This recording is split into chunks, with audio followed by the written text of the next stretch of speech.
Deus, o amor, as bênçãos, a luz, a misericórdia e todas as maravilhas dos céus estejam sobre ti e a tua casa, em nome de Jesus. Amém?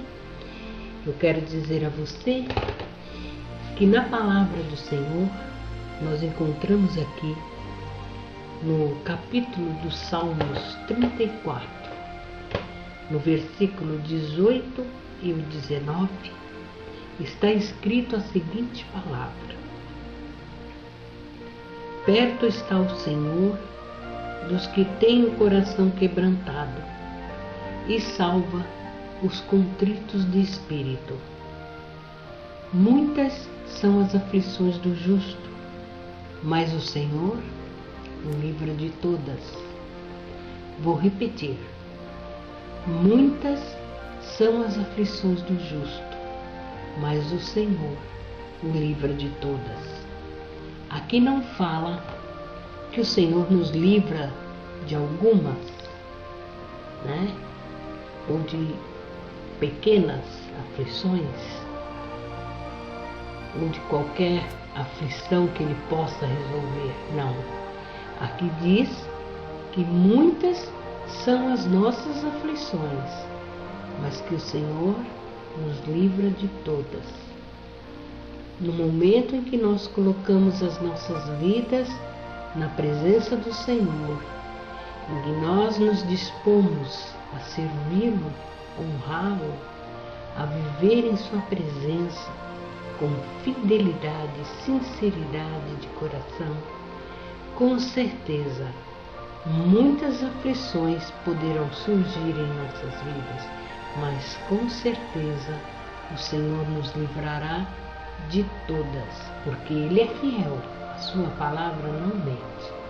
Então, meu irmão e minha irmã, hoje eu vou dar o meu testemunho para você, um dos muitos testemunhos que eu tenho para contar,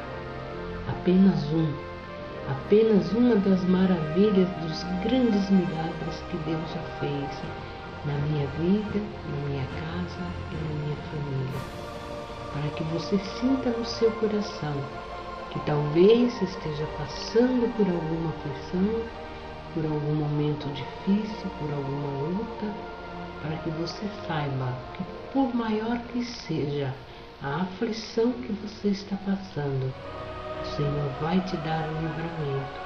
Coloque a sua vida na presença do Senhor, confia nele, busca nele, e você vai ver que milagre tremendo Ele vai fazer na sua vida.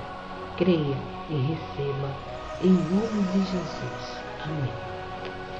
Deus seja louvado.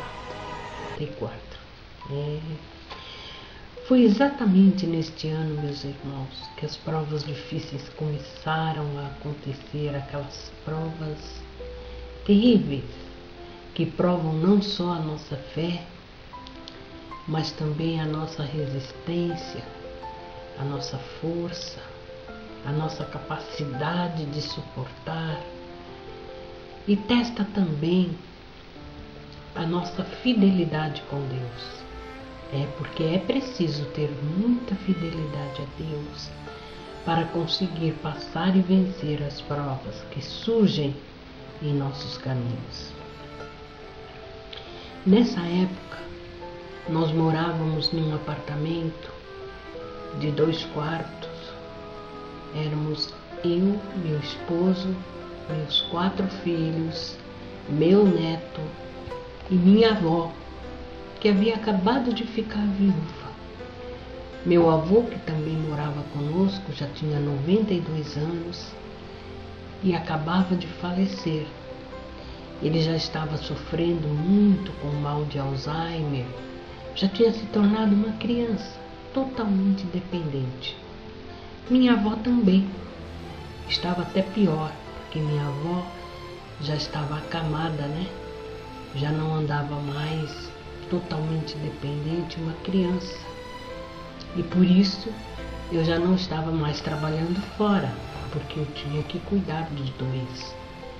E neste ano de 94, o meu avô faleceu. ficou só minha avó. E nesta época estávamos, eu já desempregada, né? Cuidando dos meus avós, dos meus filhos, do meu neto. E o meu esposo também estava desempregado.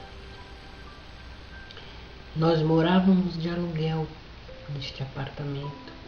Era um apartamento de 2 quartos. Para 9 pessoas era pequeno, mas nós nos ajeitávamos como podíamos, né? Dentro da nossa possibilidade, nós vivíamos ali, tínhamos nossas coisas e vivíamos assim. Só que, devido ao desemprego do meu esposo, as dificuldades começaram a surgir. Foi uma época de grande crise no nosso país, de desemprego. E começamos então a passar aquela luta que só quem passa é que pode dizer. Porque nas horas dessas lutas, irmãos, nós ficamos mal vistos. As pessoas nos olham como pessoas desonestas, pessoas mal pagadoras, pessoas que não têm compromisso, que não honram as suas dívidas. As pessoas nunca procuram saber o porquê você está passando por aquilo, certo? Difícil aparecer alguém para ajudar, mas muito fácil aparecer pessoas para criticar, para apontar o dedo, para dizer que você está errado, que você está pecando por estar devendo e não pagando, não é? E nós, naquela situação, estávamos já com os aluguéis atrasados, contas de água, de luz, prestações. Estávamos passando assim por uma prova realmente daquelas terríveis, até chegar ao ponto de chegar à ordem de despejo. A ordem de despejo. Nós estávamos sendo despejados do apartamento.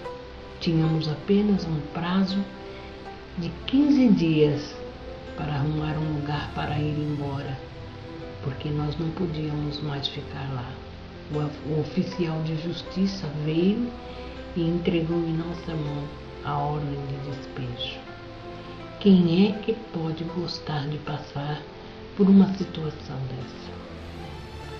Você ali, com 4 filhos, com um neto pequeno de 3 anos, com a sua avó naquele estado, acamada, uma criança dependente, porque minha avó já não fazia mais nada, ela vivia na cama, tudo dela era na cama, era com cuidados especiais, e você se sentir acuado, sem ter para onde ir. E aí nós começamos a pensar, sem ninguém para ajudar, para onde nós vamos? Para onde é que nós vamos? O que vamos fazer? O que nos resta fazer diante dessa situação? Então foi quando nós lembramos do barraco. Sim, barraco, porque lá já era um barraco. A casinha que meus avós construíram quando eu era criança ainda, quando vendemos o circo, um barraco de madeira que se tornou um chalezinho e que eu fui criada lá. Foi ali que eu cresci, naquele barraco de madeira, naquela casinha de madeira, que era, né, da minha avó e do meu avô, mas que naquela época já estava um verdadeiro barraco caindo aos pedaços, as madeiras podres, velhas, caindo aos pedaços. O banheiro já nem existia mais, já era um amontoado de madeira com cacos de telha brasilite em cima, sem piso, só pedaços de cimento vermelho que restaram com o tempo, e aquilo era uma lama, e a cozinha então era piso de terra, já não tinha mais condições. Os quartos e a sala eram de soalhos de madeira, mas que já estavam todos também comidos pelos cupins. Você pisava e ali afundava até a madeira, já rangia de tão velha que estava. E a minha irmã, que também, coitada, estava passando por uma luta com seus filhos na época, estava morando lá, nesse barraco, justamente para tomar conta, para não haver invasões, né? Então ela foi para lá ficar com os filhos dela. E eu falava, meu Deus, para onde nós iremos? Então nós fomos lá nessa casinha da minha avó, e o terreno era grande, e no meio do terreno, a casa tinha a casinha na frente, e no meio havia dois cômodos pequenos, onde o barraco já estava assim, inclinado totalmente para o lado direito. Todo de madeira velha também, com pedaços de telha brasilite, com pedaços de bloco de pedras em cima para não voar as telhas, sem piso, cheio de buracos, de frestas. Parecia um filme de terror. E eu olhei ali aquele barraco, entrei, a porta era amarrada com um pedaço de arame enrolado num prego. Não havia banheiro. O banheiro teria que ser usado aquele de dentro do barraco da minha irmã, que estava morando, que, como eu falei, era um vaso sanitário com madeira cercado e pedaços de telha em cima, cacos de telha. Quando chovia era um caos, chovia mais dentro do que fora. Não havia água encanada, se tomava banho de lata. E então eu olhei aquele pedaço, aquele barraquinho ali, aqueles dois cômodos, já caindo, totalmente capenga, e as frestas nas paredes, horríveis. O telhado era tão baixinho, meus irmãos, que devia ter 1,70 m de altura. O meu esposo tem 1,90 m. Ele andava de cabeça abaixada, porque ele não podia levantar a cabeça, porque senão ele batia nas telhas. Então ele tinha que andar, quando estava em pé, ele tinha que andar arqueado para não bater a cabeça no telhado. E eu olhei para o meu esposo e falei, olha, não temos outra alternativa, temos que vir para cá, até quando Deus prover e a gente puder fazer alguma coisa para sair daqui. Mas por enquanto é aqui que nós vamos ter que ficar. 9 pessoas, meus irmãos, 9. O que tivemos que fazer? Fizemos o que deu para fazer. Vendemos tudo o que tínhamos, praticamente tudo. Máquina de lavar, móveis, até minha cama, meu colchão, vendi, porque também não ia caber naquele cubículo ali, naquele barraquinho. Ficamos apenas com os biliches, o fogão e o bojão, porque tínhamos que ficar, porque não tinha como ficar sem fogão. Os biliches das meninas, uma estante velha, que nós ficamos usando como cama, eu e meu esposo, jogávamos um cobertor em cima e dormíamos em cima. Era ali a nossa cama.